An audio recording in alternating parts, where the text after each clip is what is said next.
Like I've stated before, Walking with Dinosaurs was and still is an incredible achievement. Truly among the greatest documentaries to have ever been made. Over a year ago, I covered the first episode. Now we're going to take a look at the second episode that covers the very end of the Jurassic period, Time of the Titans.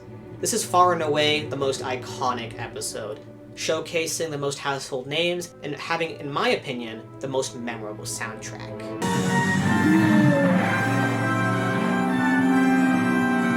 Here we're set in the Morrison Formation, an enormous layer of rock that spans most of the American West and covers several million years.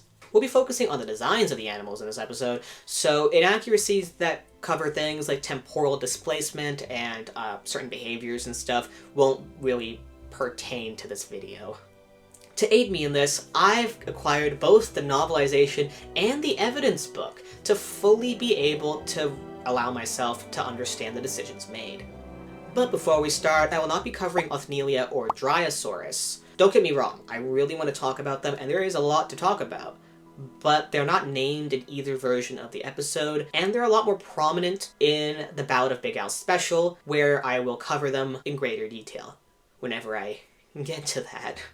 Okay, enough yammering, let's get to it. Diplodocus is undoubtedly the star of this episode. Personally, I never really liked the Walking with Dinosaurs design as a kid, and even now it's still not great from an aesthetic perspective. Diplodocus is often described as the most graceful of the sauropods, and I just don't see that here. Ponderous and grand? Sure. But elegant or majestic? The Brachiosaurus always appealed to me more in that way. But all that's subjective. How does this interpretation hold up to modern scrutiny? The Walking with Dinosaurs animal isn't identified to species, but we can get a pretty good guess of what it was based on. Being a Bone Wars dinosaur, Diplodocus has undergone its fair share of taxonomic kerfuffles. While the type species Diplodocus longus is still valid, most sauropod researchers disregard it, and its validity is basically a technicality at this point. The two other valid species of Diplodocus are Carnegii, which is known from at least 2 skeletons, both of which make up the famous Dippy, and Hallorum, which used to be Seismosaurus hallorum until 2006, and got all of the material previously assigned to Longus as well. I'd say the episode uses Diplodocus hallorum because they most likely used Longus as a base since it was an accurate species at the time, and because of all the different material referred to it, we actually have a quite good understanding of what hallorum would have looked like. Plus, these things get huge. Oh my goodness! And as it turns out, the centuries-old giants are quite likely based on their growth rates and histology. The most holistic aspect to look at is its posture. Now, I just made a whole video going in depth on how sauropods carried themselves, and Diplodocus was the focus in that video, so I won't repeat details. Just superficial observations that would be visible in the exterior design. For starters, the sacrum should be angled 15 degrees, while the scapula should be raised to an angle between 60 and 65 degrees. This will smooth out that bell-curved back. The neck seems weirdly vascular? It's oddly deep in some shots and looks more like a fit for Apatosaurus ajax, while also being shrink-wrapped enough to see the throat muscles weirdly clearly. While the current evidence seems like it'd point to an upward bias in the neck, again, shameless plug, it's not necessarily inaccurate currently for a Diplodocus to be featured as a horizontal animal. It's just not the way it would be depicted in the show.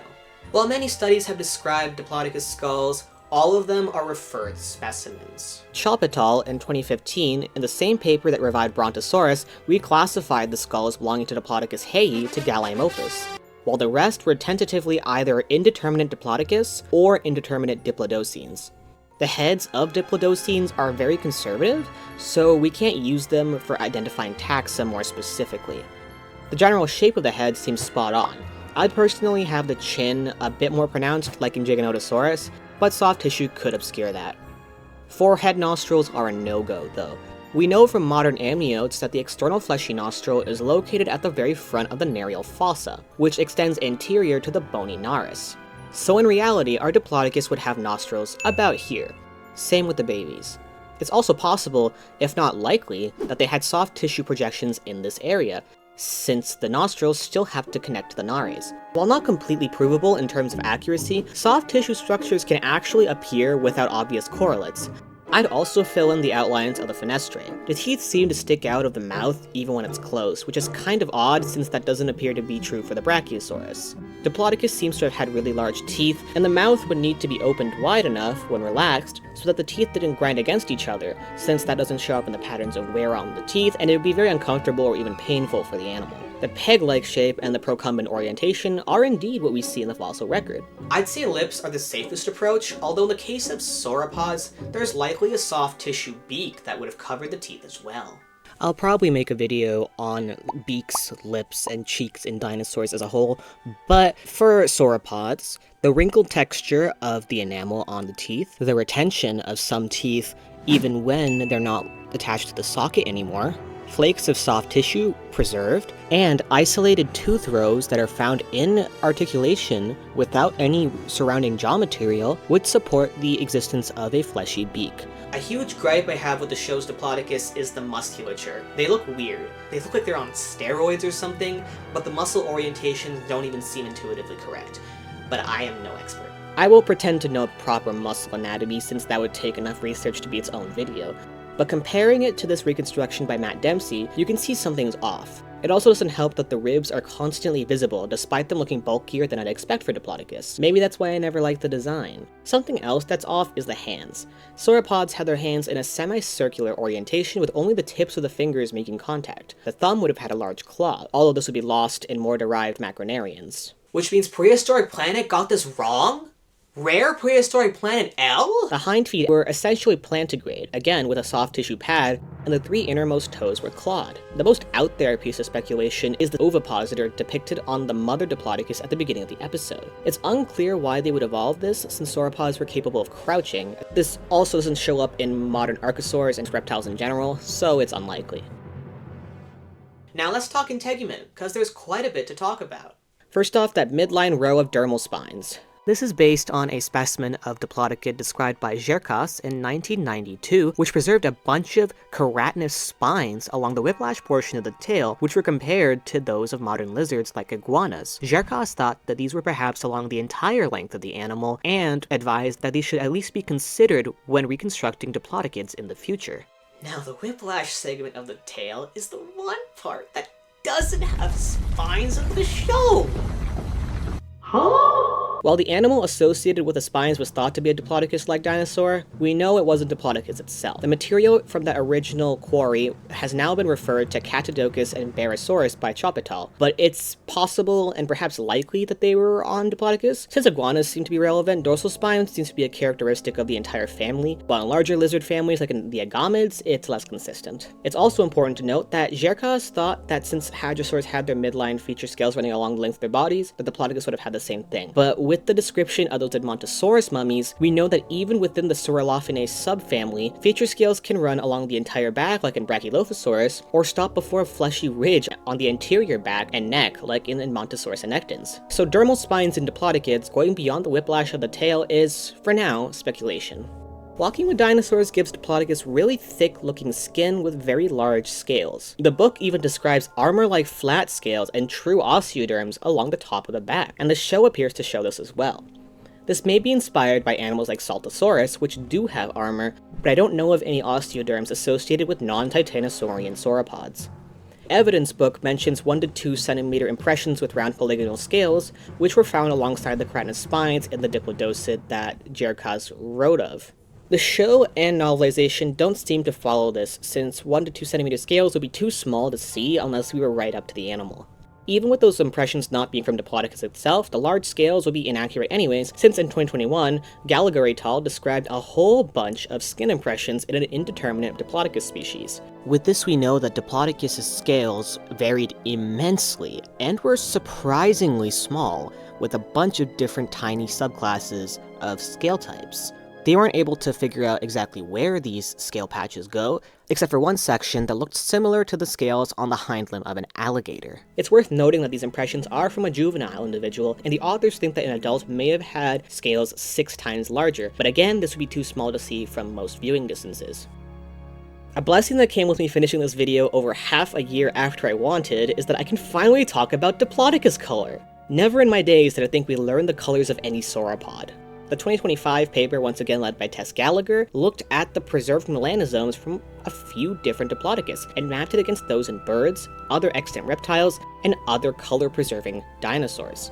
Among the specimens, two melanosome types were observed, an oblong type, which most corresponded to those that made brownish colors in birds, and a second smaller one. One of the specimen's skin impressions had the stratum corneum, the outermost layer of skin, preserved, which obscured the melanosomes underneath, but they were sparse and clustered, which the authors think is suggestive of speckled patterning. To confound things, the melanosomes are also similar to the dark coloration seen in the modern black caiman. Unfortunately, we can't know for sure which appearance these melanosomes would have produced, and with the lack of preserved chromatophores and the potential shrinkage of melanosomes in the fossilization process, it's impossible to know what exactly the color was. The reconstruction that accompanied the paper had an orange and black modeling to marry both results, and I chose to go with a more orange one as a base, with darker patterning and striping on the tail due to its likely role in communication. Like I've mentioned before, this video was super delayed. I actually drew this Diplodocus in July of last year, so naturally I gave it that dull greenish gray that the show gave it. I know that there was an SVP abstract about Diplodocus's color in 2023, but it wasn't a published thing, so to save me from drawing it all over again, I ended up color shifting it in Procreate.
Now, as a little treat, I'll redraw the baby Diplodocus too. The same things apply, but with some tweaking to account for baby proportions. We actually have a skull from a baby that was referred to Diplodocus, and look at it, it's so cute!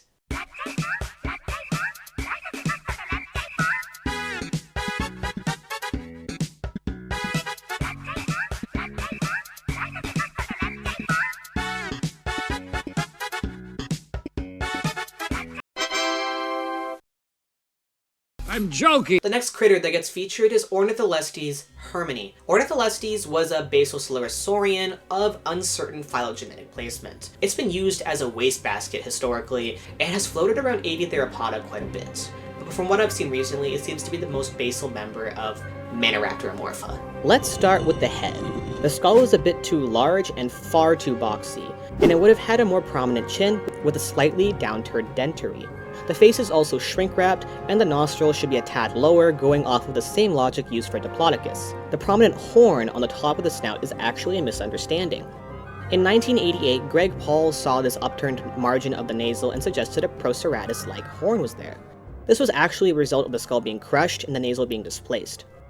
Proceratosaurus would later be placed into Tyrannosauroidea instead of close to Ornitholestes and Ornitholestinae like Paul originally thought. Hello, darkness, my old friend.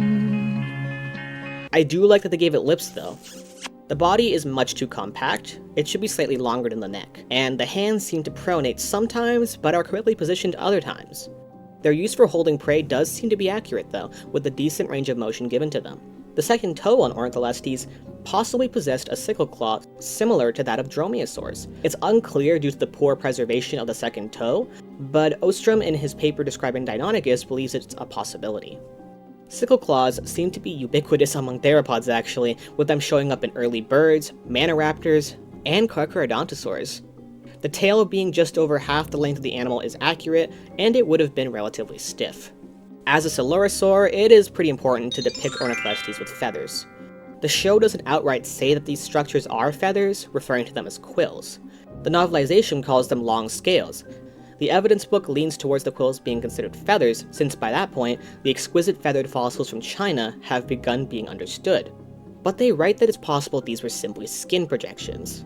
Based on relatives, we would expect a simple dino fluff type feather, covering the body, and John Foster wrote that it's likely the feathers at the back of the neck, tail, and back of the arms were longer, but I don't actually have the book he wrote that in, and I'm going off of Wikipedia for that. Nevertheless, it would make sense when you look at other known feathered theropods. But regarding the depiction in the show, I understand that the real-world explanation for this is budget, but they gave the Ornithochirus pycnofibers. Or at least they said they did. I do hope some of the other small Morrison theropods get featured in a documentary someday. Bring on Stegosaurus and Taenicolagrius, pretty please.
Anurognathus. Oh boy, where do I begin?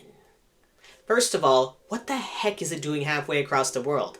Anurognathus is a German pterosaur. The evidence book says that because Dendrorhynchoides and Batrachognathus are found in places that aren't the Solnhofen limestone of Germany, that they must have had a cosmopolitan range. But that doesn't explain why they chose Anurognathus specifically. A group being present somewhere doesn't mean it'll be a genus you already know. This will be very relevant. This will be really relevant. This will be very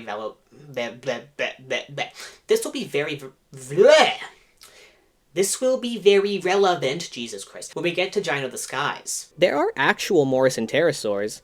While most were nomen dubia at the time of Walking with Dinosaurs, Kipodactylus was already described 3 years prior. Funnily enough, there actually is a Morrison Anurognathid, that being Mesodactylus, but it was described as an Anurognathid after Walking with Dinosaurs aired. Ironic.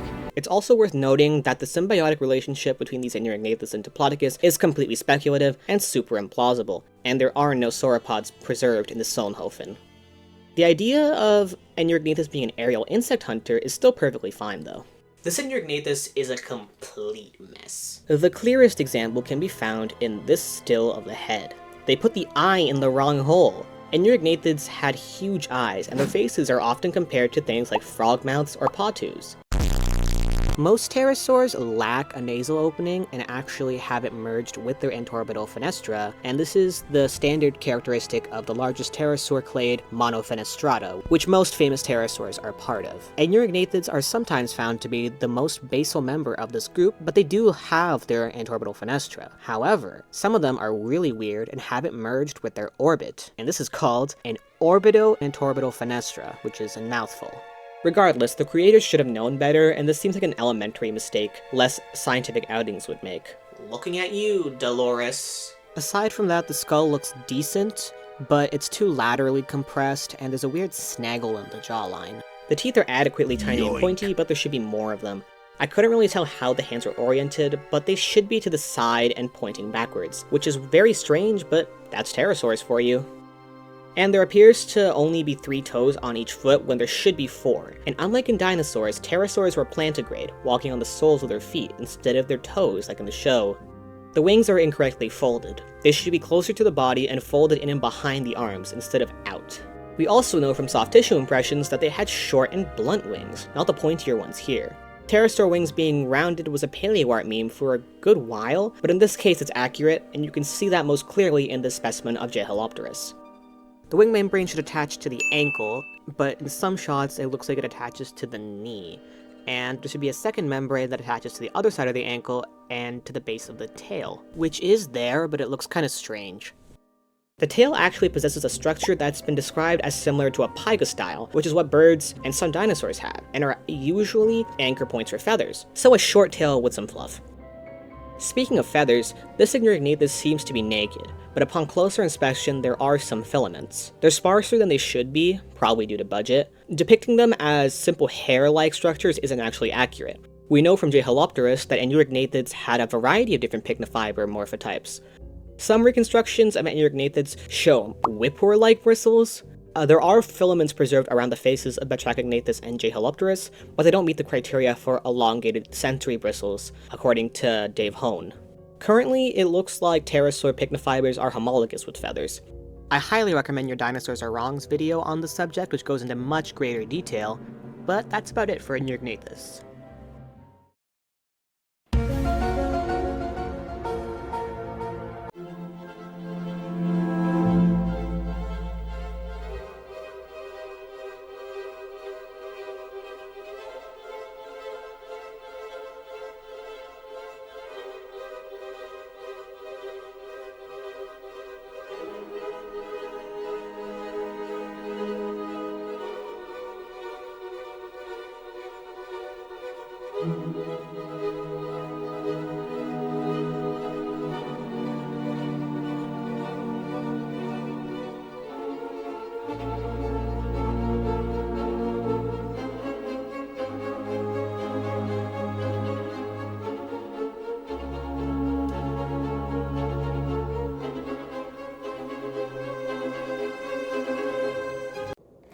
Just an impromptu update, because I have tried to draw this godforsaken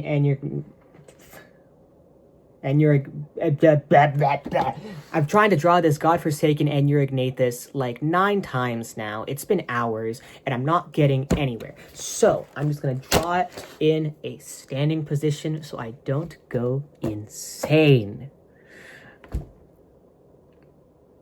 I'm having so much fun.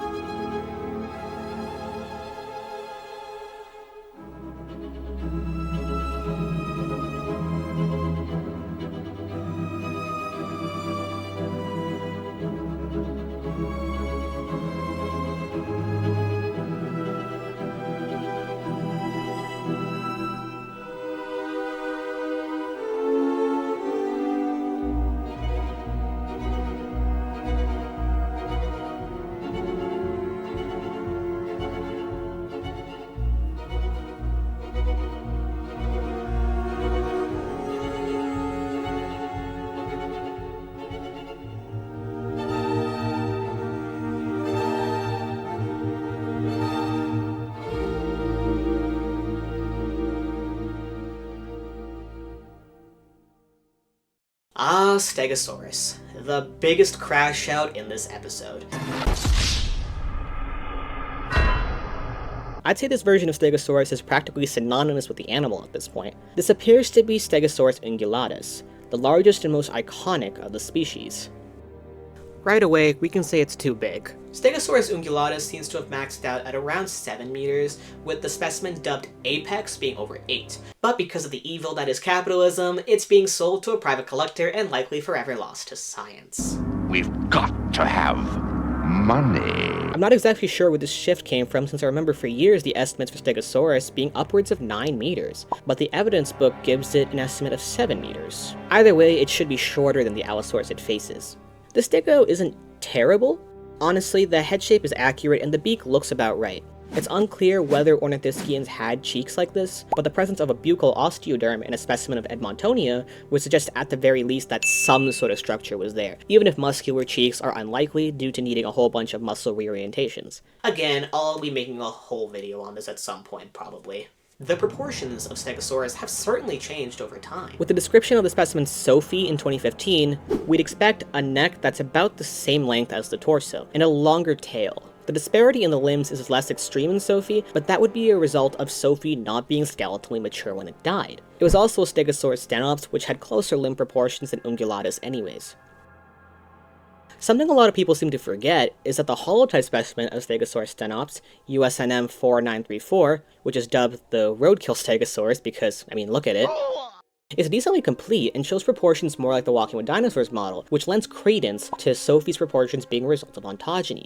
The hands are a bit hard to see in this episode, but they're wrong. There should be 5 fingers, with 2 being prominent and featuring claws. The feet are also wrong, there should be only 3 toes instead of 4. The reason I think this model is Stegosaurus ungulatus is that the kites are plate-shaped, as opposed to the more rounded and less consistent shapes of stenops, but they aren't a perfect match. The practical Stegosaurus in Ballad of Big Al might actually be stenops, just way too big. It's definitely not sulcatus because of how obscure that species is, and the fact that it has a potential parascapular spine. Oddly enough, the evidence book claims that all other Stegosaurs had parascapular spines, when they're only known from a couple of other taxa, with the rest being extrapolations. I've actually got a whole video on Stegosaurus' plates and species that you should totally check out. It does have worse supplementary drawings, but that just means I've improved. And the final artwork and information in that video I still think are quite good. The plates are a bit too large and too few. There should be between 17 and 22 plates, while the show seems to have 16. The plates are said to be used for display, which is most likely the case. They were too brittle and thin to be primarily for defense, although having sharp plates is a good deterrent regardless.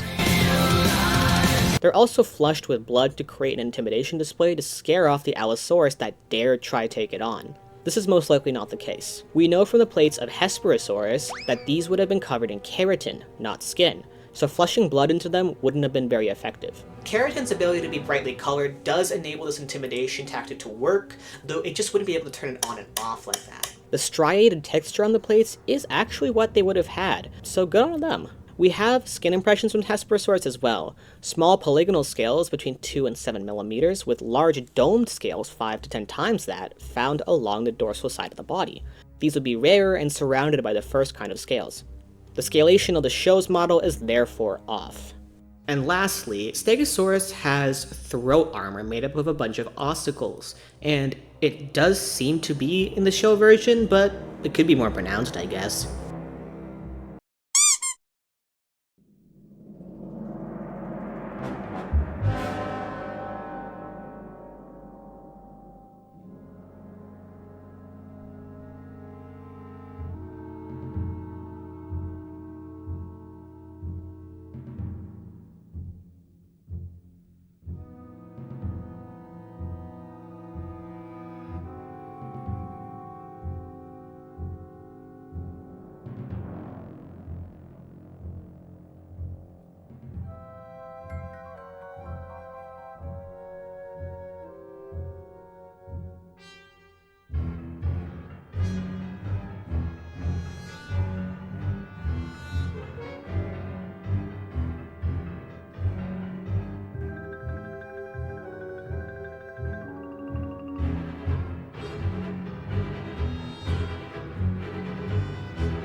Hey guys, Editing Nellen from the future here. It is actually Valentine's Day, which of course means I am in my room alone, talking about dinosaurs to my phone. The reason I'm recording this impromptu segment is because this video is making me lose my sanity. There are so many hiccups, updates, and really stupidly weird coincidences that I'd have to ramble about them for a little bit, even if it screws up the flow of the video. So, first of all, in case you guys didn't see the community post I made, the entire video got completely corrupted and deleted. So I had to edit the whole thing from scratch, which was so fun to do. I'm still doing it, actually. I just wanted to talk about some of the really weird updates and predictions that Walking with Dinosaurs just made. First of all, the fact that between the time of me drawing the Diplodocus and putting this video together, there's actually been a paper talking about Diplodocus's color is bonkers to me, because that seemed like such a far off thing. Like, I knew there was that 2023 SVP abstract, but I thought we'd be well away from that. And that abstract was already really annoying to find. Most people didn't even know about it. So I thought I could get away with it, but guess not. And then of course we have Walking with Dinosaurs predicting that there would be an Anurognathus in the Morrison formation in the form of Mesadactylus. I wasn't the one who actually found that out. People have noticed that before me, but it's still really weird to me. The fact that Anurognathus having a giant antorbital fenestra is actually kind of right because of that 2022 paper talking about the orbido-antorbital fenestra. That still blows my mind. I don't know how no one's talking about that, and if they have been talking about it, I just haven't seen it. But that's still crazy to me. The fact that something's so wrong, and like, yeah, the eye placement is still wrong. They put it like back here, but like that's so weird, right? I'm not the only one who thinks that's so weird.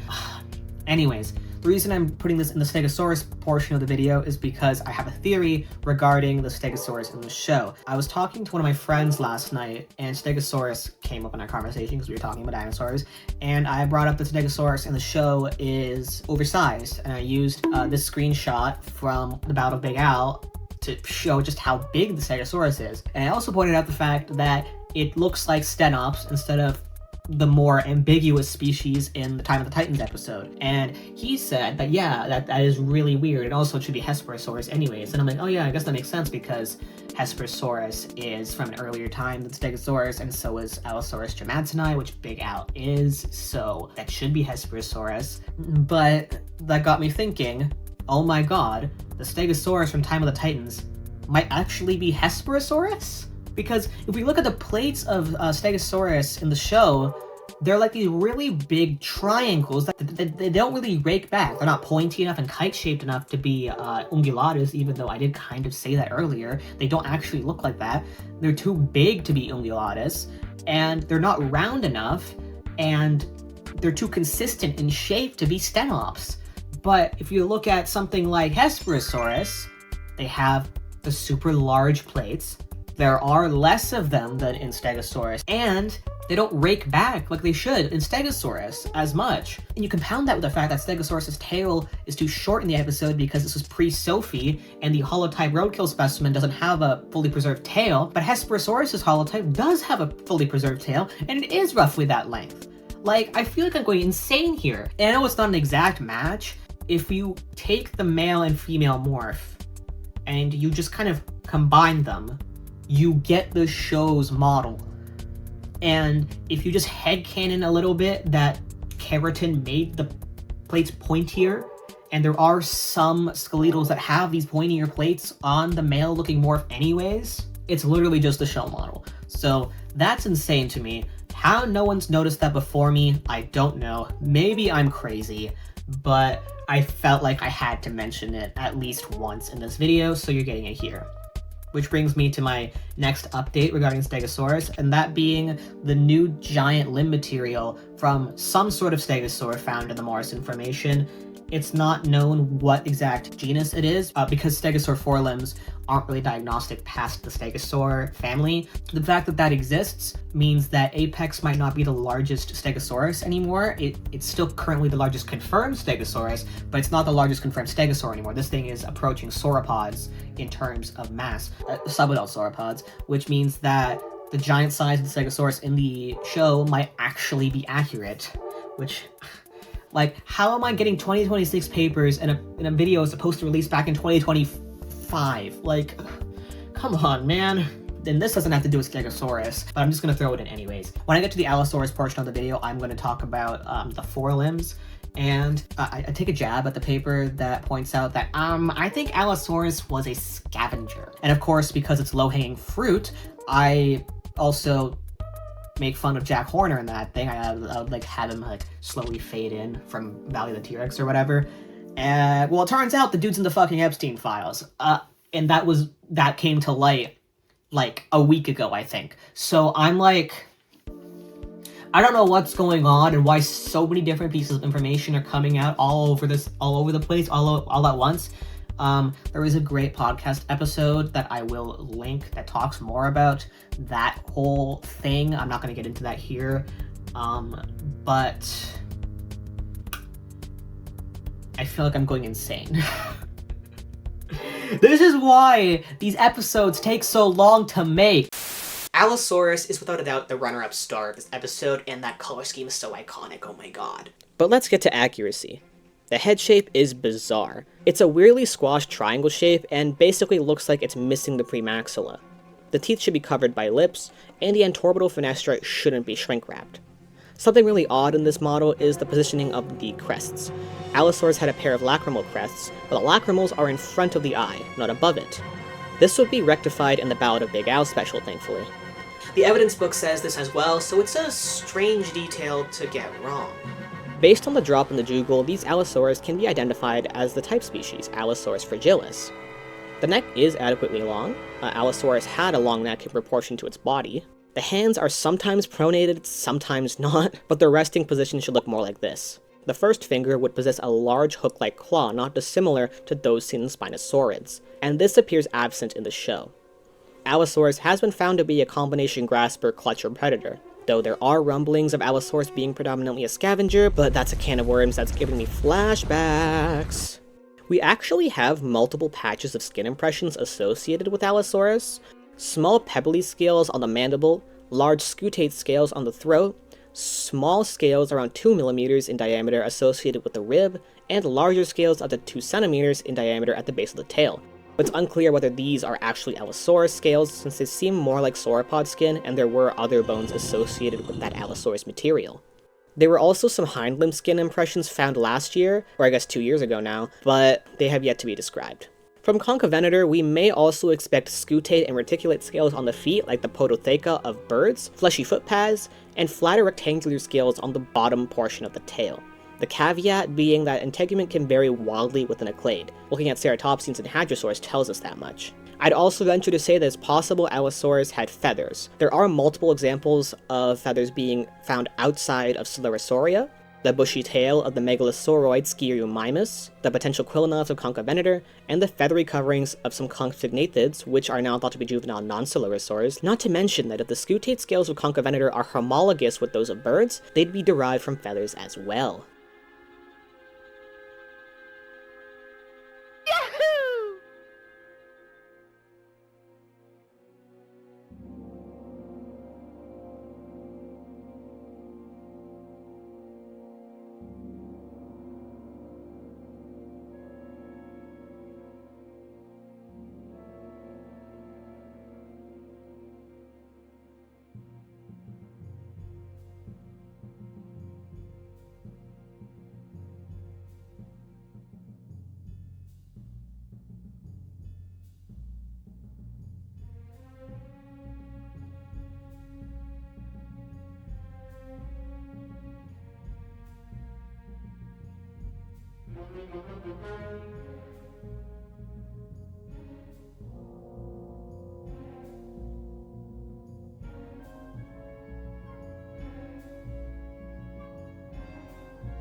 The last animal introduced in the episode is Brachiosaurus.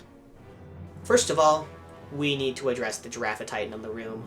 Brachiosaurus altithorax is an incredibly rare animal, way less common than pretty much all of the other Morrison sauropods, and the holotype's incompleteness causes some really frustrating problems. See, I've referred to the type specimen or holotype quite a bit in this video, but I haven't actually explained what that is. Basically, it's the specimen and material that the taxonomic group is based on, and you have to compare it to whatever you find.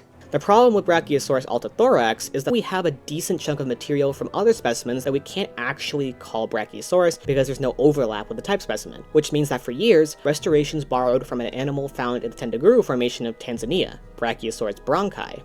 Bronchi is much more completely known, and so pretty much all of Brachiosaurus' reconstructions before the late 2000s are based on the African species rather than the North American one. As such, the show's restoration is no exception. Paul originally noted the differences between the two in 1988 and created the Giraffe Titan subgenus. Subgenera, I only really see when people take away my species level ID on INAT. George Olszewski raised this to genus level in 1991, and Mike Taylor's paper in 2010 fully cemented bronchi separation from Brachiosaurus. Here are some of the biggest differences between the two. Brachiosaurus had a proportionally longer and deeper torso, longer tail, and carried more of its weight on its forelimbs, with them being more robust and a tad sprawled. We know from trackways that Brachiosaurus, or at least animals similar to it, would have had a wider gait than the narrow Diplodocids anyways. Despite being shorter in height than Giraffe Titan, Brachiosaurus is the larger animal due to its robusticity. The show gives an estimate of 70 tons, which is way too high, being in the range of the largest Longosaurs. More modern estimates range anywhere between 28 and 47 tons. But it's clear to see why Brachiosaurus was the largest known dinosaur before the Somphospondylians and Titanosaurian sauropods overtook it. The slanted posture of the Brachiosaurus is actually quite accurate. Studies on the intervertebral stresses of the cervical vertebrae of Giraffe Titan suggest such a slant, with modern reconstructions of the skeleton rejecting the super upright positioning of some historical reconstructions. Again, I talk about this in way more detail in my sauropod posture video. I'd also expect a thicker neck. Surprisingly, Brachiosaurus' neck wouldn't have been that heavy, relatively speaking, with Giraffe Titan having air sacs making the neck 25% lighter compared to the only 6% in the much smaller and shorter necked Dicraeosaurus. The Brachiosaurus altithorax holotype may have been immature actually, since the coracoids aren't fused to the scapulae. The skull of the Brachiosaurus is off too. It's clearly based off of that of Giraffe Titan. We do have a skull that most likely belongs to B. altithorax, known as the Felch Quarry Brachiosaur skull. Funnily enough, this was the reason we got this original monstrosity of a head for Brontosaurus. I mean, that's crazy, am I right, guys? Ow. This skull shows a more prominent chin and is generally more robust, but with a less rounded snout. The dorsal concavity has been reconstructed as less extreme than that of Giraffe Titan, but this area wasn't actually preserved, so it's unknown if that was really the case. The iconic swoop made by the concavity there would likely be obscured by soft tissues in both dinosaurs anyways, since Giraffe Titan's skull was actually the one used in Whitmer's 2001 paper on nostril placement, and he specifically notes the correlates for blood vessels and cavernous tissues. Speaking of which, like in Diplodocus, we need to move those nostrils down. The limbs need to be more robust, although not to Papo-level absurdity. The same criticism of the Diplodocus' hands and feet apply here, and there should be that kink at the sacrum as well.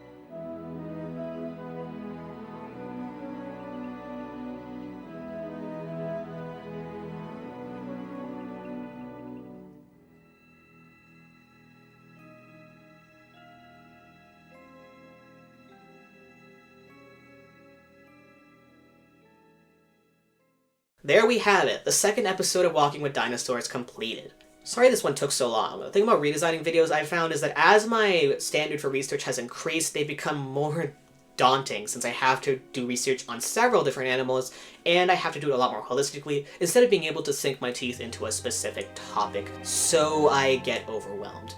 but maybe I just need to take a chill pill because the other ones did quite well without all of this extra stuff. So, anyhow, let me know what you guys thought, and if I've gotten better since my last one. It's been over a year, and also what I should do in the future. The next redesign video won't be walking with dinosaurs, just to keep it fresh. I will finish the show, obviously. But with that out of the way, please dislike, unsubscribe, and bye.